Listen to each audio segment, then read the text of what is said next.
Anak laki-laki itu sedang berusaha tidur di tempat tidurnya. Tiba-tiba, air mulai naik memenuhi ruangan itu. Begitu air mencapai tempat tidurnya, ia segera bangun dan menyalakan lampu. Ia melihat seluruh ruangan sudah dipenuhi air. Semua orang yang ada di ruangan itu pun terbangun karena ketakutan dan mencoba berpegangan pada tepi atas plafon.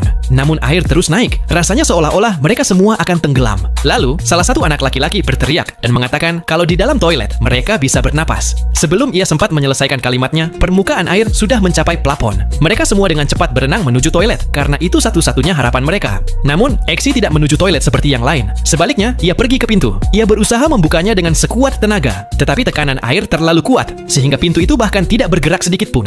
Sementara itu, yang lain telah memecahkan pipa pancuran dan mendorongnya ke dalam toilet agar mereka bisa bernapas menggunakan udara dari luar. Exi tidak menyukai ide bernapas melalui toilet. Ia melihat sekeliling dan menemukan cermin kamar mandi. Dengan berpikir berbeda, ia mulai memukul cermin itu dengan sekuat tenaga. Kaca itu kuat, tetapi ia terus memukulnya. Napasnya hampir habis, namun ia tidak berhenti.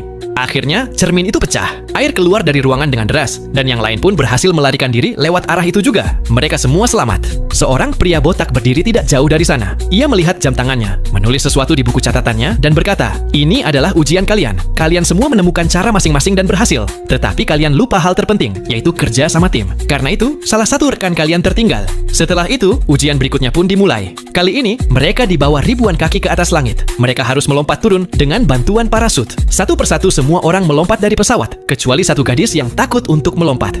Exi menyemangatinya dan berkata, "Kau pasti bisa melakukannya." Lalu, ia melompat terlebih dahulu.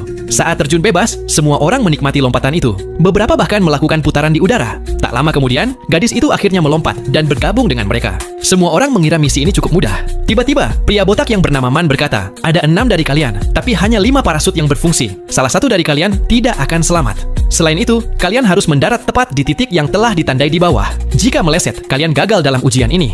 Mendengar itu, semua orang ketakutan. Ketegangan meningkat. Exi memberikan sebuah saran. Ia meminta semua orang membentuk lingkaran, saling berpegangan tangan, dan membuka parasut satu persatu. Pada awalnya, semua orang setuju. Mereka mulai membuka parasut satu persatu. Namun, begitu parasut seseorang terbuka dan berfungsi, orang itu langsung melepaskan pegangan dan terbang menjauh. Hal itu terus berulang, sehingga semua orang fokus menyelamatkan diri masing-masing dan melupakan rekan yang lain. Pada akhirnya, hanya 2 orang yang tersisa, yaitu Exi dan seorang gadis. Exi mengatakan kepada gadis itu bahwa salah satu parasut mereka tidak berfungsi. Lalu, mereka jatuh sangat cepat dan waktu hampir habis. Exi lalu berkata, "Peluk aku erat-erat, aku akan membuka parasutnya." Mereka saling mempercayai dan berpegangan erat. Sementara itu, mereka sudah sangat dekat dengan tanah. Pada detik terakhir, Exi membuka parasutnya. Keduanya mendarat dengan selamat, tepat di lokasi yang ditentukan. Semua orang lain gagal dalam ujian karena tidak bisa mendarat di titik yang benar.